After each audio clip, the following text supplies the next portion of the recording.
Of the Fantasy Alarm Fantasy Baseball Podcast. I'm your host, Colby Conway, at Colby R. Conway on Twitter. And with me, as always, here, my good friend, Matt Selz, at the Selz Man. Matt, how's everything going for you?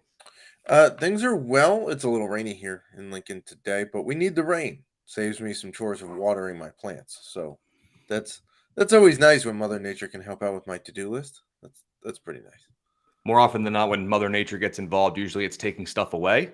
Like baseball games get rained out, trips Right. get postponed, everything like that. So it is, what, I agree. It is nice when you get a little something positive coming from Mother Nature. And Mother Nature was not in the picture last night for the most part. And Matt, we got to talk about it because uh, I don't even know where to begin. But when you look at New York Yankees right-hander Domingo German, 15 earned runs over his previous 5 1/3 innings going into 2 starts prior to his Wednesday night start against the Oakland Athletics. We're recording this here on Thursday morning-ish, early afternoon. So naturally, when you're 5 1/3 innings in your previous 2 starts, nets in 15 earned runs on 15 hits across just 5 1/3 innings, naturally, you go out there and throw the 24th perfect game in Major League Baseball history. I mean, baseball is as fickle as they come. We talk about it all the time. It was against Oakland, so you could see how there was a path to success. But I mean, like I said, 15 earned runs in 5 1/3 innings in 2 starts prior to that. Then he comes out, doesn't allow a single barrel, 9 strikeouts, second highest mark on the season for him. And again, 24th perfect game in Major League history. I don't know what to say other than what the hell happened. Yeah, I don't know. Talk about like the least expected perfect game ever. Like, do we ever expect a perfect game? Not necessarily. Like, there's a line, this guy's got no hit stuff every time he goes out. But again, no, there's been 24 of these things, and the first one in 11 years because Felix Hernandez was the last one to throw a perfecto. The Yankees now have 16.6% of all perfect games thrown in baseball history. They have 4 of them. Uh, Nifty little fact: every pitcher for the Yankees that has thrown a perfect game, their first name starts with a D. Don Larson, David Wells, David Cohn, and Domingo German. There you So go. interesting. But this may be the most controversial perfect game ever. I mean, Domingo, not really liked by Yankees fans or haters, right? For a variety of reasons, off field stuff, on field stuff. He was booed off the mound at home last start because he allowed 10 earned runs. And now he goes out and throws. And then you've also got the fact that people are arguing that this shouldn't count because it's a AAA lineup, right? So like this might be the most controversial perfect game ever. It's still a perfect game. Um, Kyle Higashioka now has caught the last 2 no hitters for the Yankees, which is a pretty nifty story too. So it was exciting to see. I got to stay up and watch it because Central Time Zone, not too late for me. But I do have to. I do want to pick your brain on a couple of things here, Colby, because we saw that clip of the Pirates Padres game going around last night, in which um, what the on deck batter for the Padres ran in front of the catcher to go pick up Mhm. the bat that the batter had just left there, which I didn't know you were allowed to do during a play, that you could just run out in front of a catcher from the on deck circle and not get called for anything. I know the play wasn't at home, but it still seems odd. And then K Bear Ruiz for the Nats gets called out of the baseline when trying to score against the Mariners while simultaneously running through the back of the right handed batter's box because he avoided the tag of the catcher. So I don't know what to make of what's going on around home plate right now in baseball. Yeah, there's some weird stuff there. I can tell you as a former catcher, I was always taught, the batter hits the ball, drops the bat flip, whatever they want to do. The bat's there in play. You need to remove that yourself as the catcher because Right. God forbid the throw comes in, it short hops, hits that bat, you're not getting it.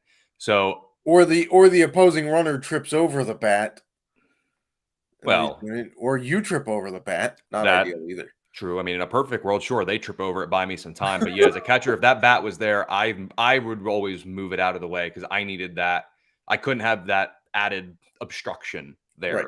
for the sake of a short hop. Now, it was Cronenworth, I believe, running in front of the Yes. catcher. Very odd. Typically, the on deck guy just stands back a little bit, and they're doing one of these or whatever they want to do to say slide or stay up or you're good.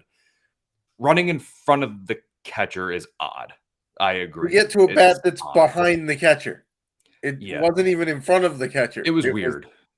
It was weird. I'm surprised the catcher didn't get rid of it. I mean, maybe they knew the play wasn't coming there anyway. No clue. But yeah, I would have removed it myself. But weird. Home plate's weird. At this point, the baseline, the base paths, where they can run, where they can't run, it's all arbitrary. It's a free for all out there. It depends on those 3 or 4 umps that are out there that they're the ones that get to make the call. That's just it. That's what it comes down to. From field to field, it's going to be different. And it's so interesting when you see stuff like this happen, because I can't tell you how many times when I played, you're on second base hit to the outfield, you're trying to get home, right? You know Right. how wide some people take it around Yeah, third? that's the They're other past thing the is coach. if you watch the clip in the Pirates game, the Pirates runner is rounding third base and he's like 9 feet into the grass. Like he's closer to the dugout than he is to the third baseline, and there was no problem there. But K-Bear runs in the line, runs through the right-handed batter's box, and avoids the tag and is still called out. I've in 30 plus years of watching baseball, I've never seen a guy. If he had slid, I guarantee you he would not have been called out. I would probably agree with you on that statement. And I think I'd agree. being a catcher, he doesn't want to do catcher on catcher crime by running the opposing catcher over. Yeah, there was mutual respect there. Right? So like what's he supposed to do? Just give himself up?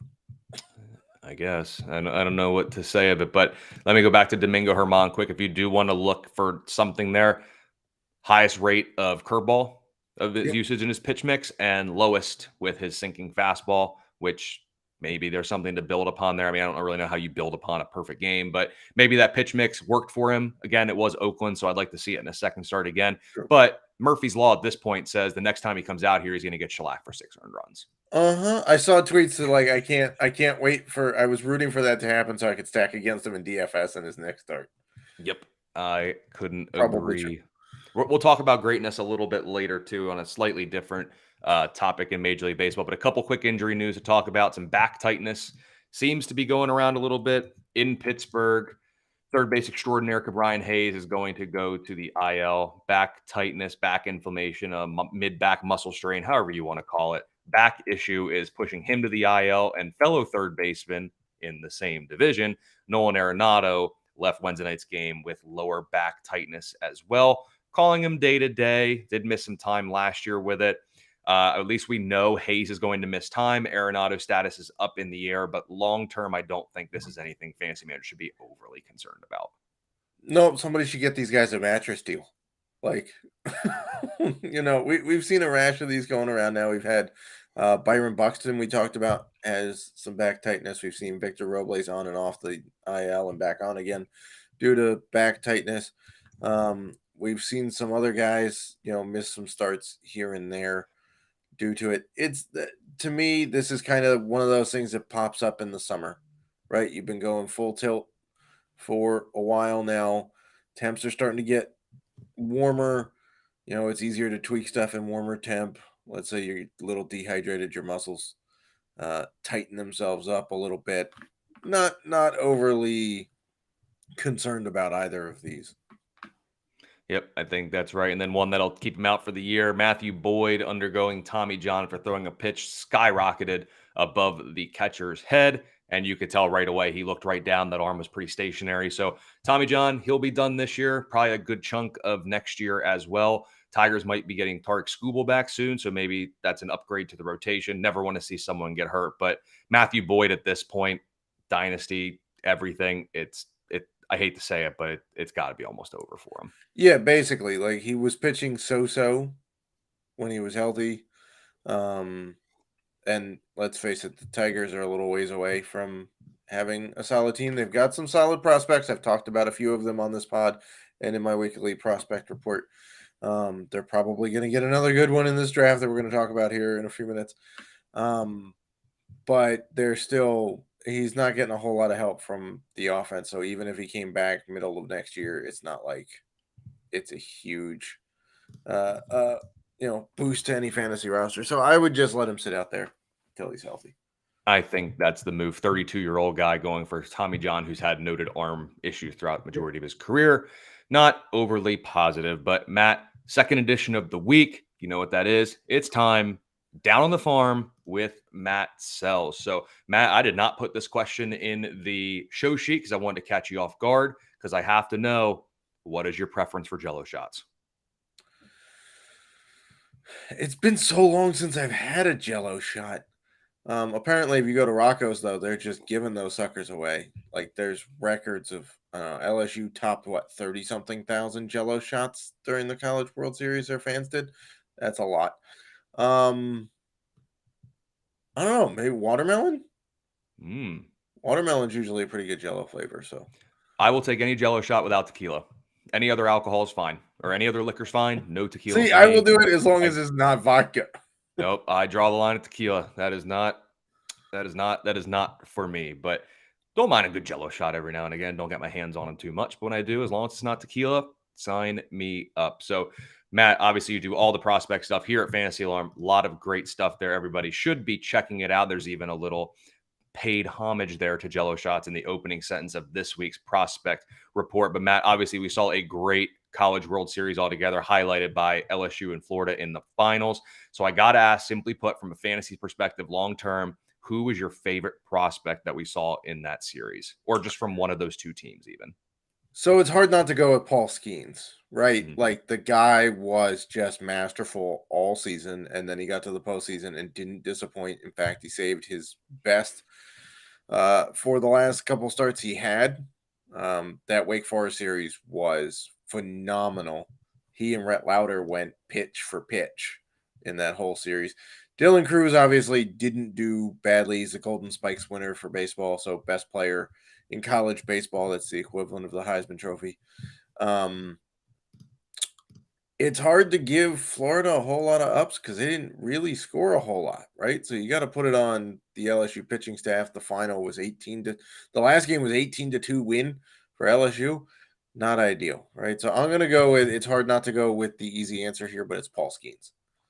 I think that's the right pick as well. And then in this week's prospect report, the prospect report, as I'm looking at it here, you're really looking at the 2023 MLB Draft Class. And in previous editions, Behind the Dish, as a former catcher, I am biased to talking about this position. But you had mentioned that you really like Kyle Teal, even calling him your favorite catcher in the draft. But you did admit this week that Blake Mitchell isn't far behind. So let's say for those dynasty formats out there, if you get to pick from the rookie class coming in here or this year's draft class, would you draft Teal ahead of Mitchell? And if so, how close is Mitchell to Teal as an overall prospect? So in my rankings, Kyle Teal is inside the top 10, in the back half of the top 10, and Blake Mitchell is between 10 and 15. So they're pretty close, right? That's not just catchers. That's like overall, they're pretty close. So they're one. I would call them like one and then one B2, like somewhere in there. For me, for Dynasty, I'm still going to go with Kyle Teal. Here's why. The tools are pretty close. If you want to split hairs, Kyle Teal has a little less pop, but a little better hit tool. Speed is basically negligible. We're not really looking at that for catchers. Arm strength for Blake Mitchell is probably a little better. But catchers, as you know, Colby, take a while to mature, right? Because they're not only worried about hitting, they've also got to learn the staffs and call games. They've also got to learn a whole lot of nuances to catching, blocking, throwing out base runners. You got to, receive it. Framing is still a part of the game. So to me, I'm going to lean towards Kyle Teal, who's the older, more mature guy who already got seasoning in the ACC, which is arguably the best college baseball conference. It's either that or the SEC. So he's gotten some seasoning. We've just seen some college catchers take not very much time in the minors at all, right? Adley Rutschman, this guy's not Adley, but we wasn't in the minors very long. Henry Davis, taken out of Louisville, not in the minors very long for the Pirates, right? So I'm going to go with Kyle Teal. Not to say Blake Mitchell isn't great. He's got some fantastic tools. But as an 18-year-old high school kid, he's going to take some seasoning in pro ball that's going to keep him down in the farm a little longer. And we all know the shortage of catchers. So I'm going to go with a guy who's probably going to be down there less time than Kyle Teal. Two high school outfielders. They seem to be the consensus 1 and 2, at least high school outfielders coming off the board in many mock drafts that you happen to see for the upcoming draft here in not too distant future. So we'll have this here, but Max Clark and Walker Jenkins appear to be the two high school outfielders that are getting the most pub. Walker Jenkins actually isn't all that far from me. Got to see a high school game of his this year. I was very impressed, as were the 5 or 6 scouts that were at that game standing right nearby. Got to see that. So that was pretty cool. But Max Clark, you had already written about him at Fantasy Alarm. So are you, let me say this. If you were an MLB evaluator, both of these guys were on the board, you were picking one of these two, would you take Max Clark over Walker Jenkins? And do you actually think Clark gets drafted before Jenkins in the draft? I would take Max Clark over Jenkins. Here's why. I think Max Clark is a little more well-rounded across the board. Some of his tools are not as high as Jenkins, right? Jenkins has a couple of tools that are higher, but also a couple of tools that are lower. And there's some questions as to just how close he'll get to Max Clark, whereas there's projection left where his tools might go up. So if I was an evaluator, I would probably take Max Clark over Jenkins. That's not to say Jenkins is terrible. He's not. He probably goes one pick next, right? You're probably in a spot where back-to-back teams want one of these guys, and whoever has the first pick, they'll settle for the guy they want, right? So I would say Max Clark is my top guy just because he's more well-rounded. He doesn't need one trait to keep carrying him while the others develop. He can use all of them to move through the system. And then as we're looking here with the draft upcoming, I'm looking at the prospect report this week. A lot of good information. So make sure you go check that out over at fantasyalarm.com. And in this one, you talk about the best first round sleeper in the 2023 MLB draft. There are some concerns if he gets drafted. Will he actually go to the bigs? Does he honor his commitment to college? So we'll have to see what happens here with him. But who do you think is the best first round sleeper in the 2023 MLB draft? Maybe a name not enough people are talking about. Yeah, so it sounds weird to say first round sleeper. My wife also questioned me on the phrasing there. I said, well, for dynasty people, a lot of us pay attention. Well, I pay attention to the whole draft, but a lot of dynasty owners out there pay attention to who goes in the first round or competitive round B for their next prospect that they're scooping up, right? And so the guys in the top 5 or top 10 get all the attention. But after that, you find some really good guys. You want to know who? Like Mike Trout went 25th the year he was drafted. Steven Strasburg went first in that draft, by the way. Drew Storen went ahead of him. Randall Grichuk was drafted by the Angels 2 spots before Trout was drafted by the Angels. Okay, so it's an inexact science. But the guy that I really, really love in this class that I have absolutely fallen in love with is Travis Sikora.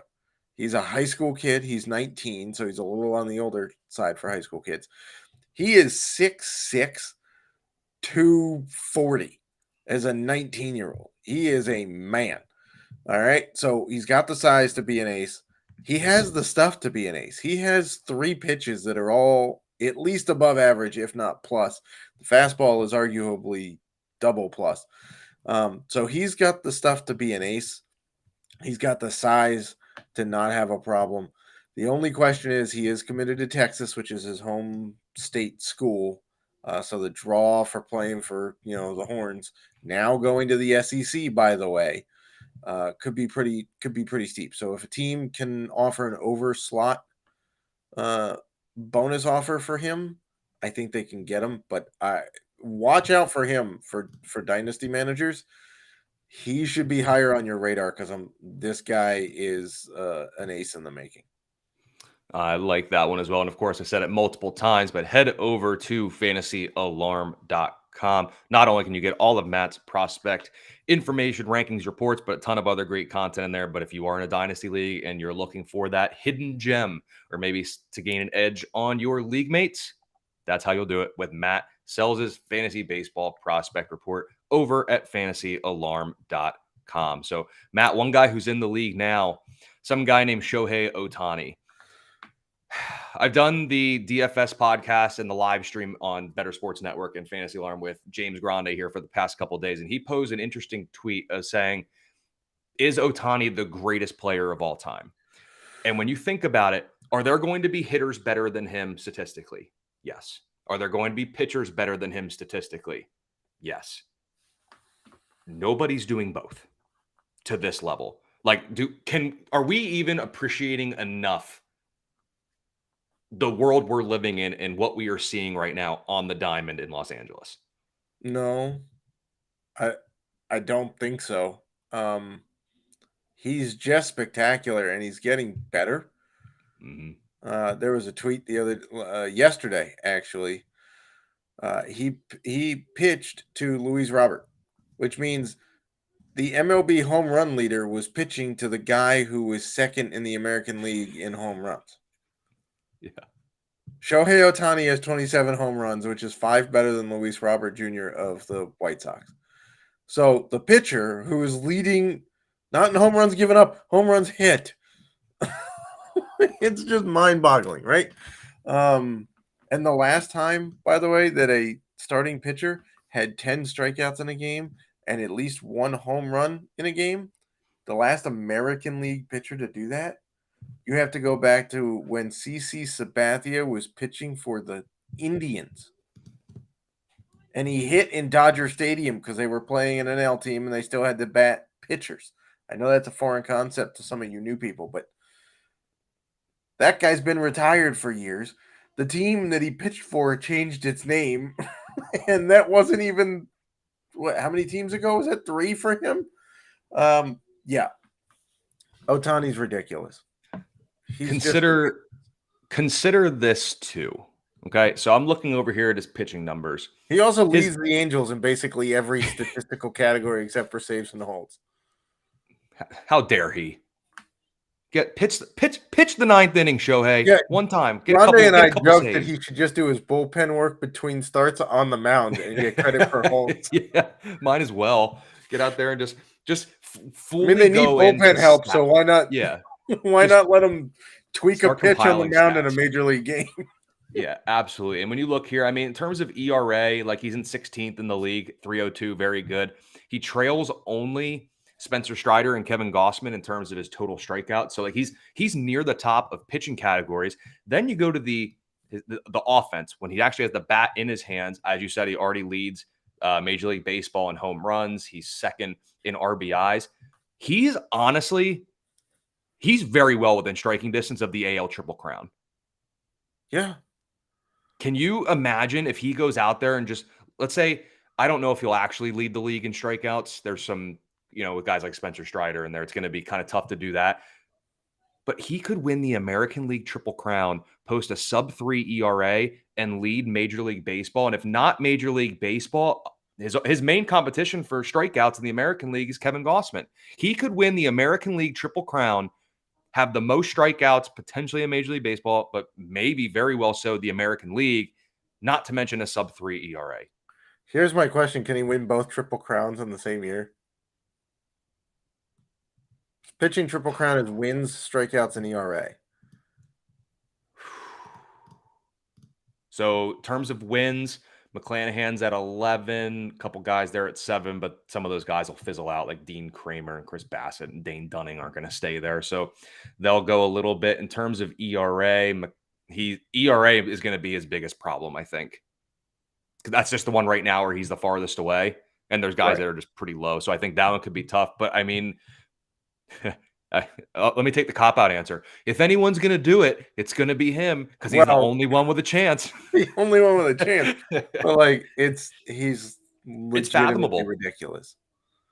My question is, does he stay in LA? Well, at the end of this, yeah, I don't think he's getting traded at this point because the Angels are well within playoff distance. But does he stay? Do they fork out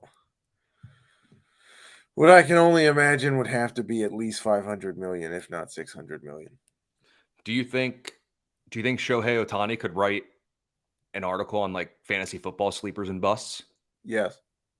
I think so too. Now he's not doing it in our fantasy alarm, fantasy football draft guide. But if you do want to get some analysis, not from Shohei Ohtani, but from the likes of Kevin Tompkins, Britt Flynn, Andrew Cooper, Howard Bender, and the whole fantasy alarm team, head on over to fantasyalarm.com. You can get access to the NFL draft guide for free when you start a free 7-day trial with any subscription, or you can purchase it for $26.99. Sleepers, busts, rankings, bold predictions, positional breakdowns. I'm going to try to talk Texans in there as much as I can, so you can get that all over at fantasyalarm.com. But Matt, heading into the weekend, fantasy baseball managers, they need their weekend streamers. They maybe need a waiver wire bat or arm.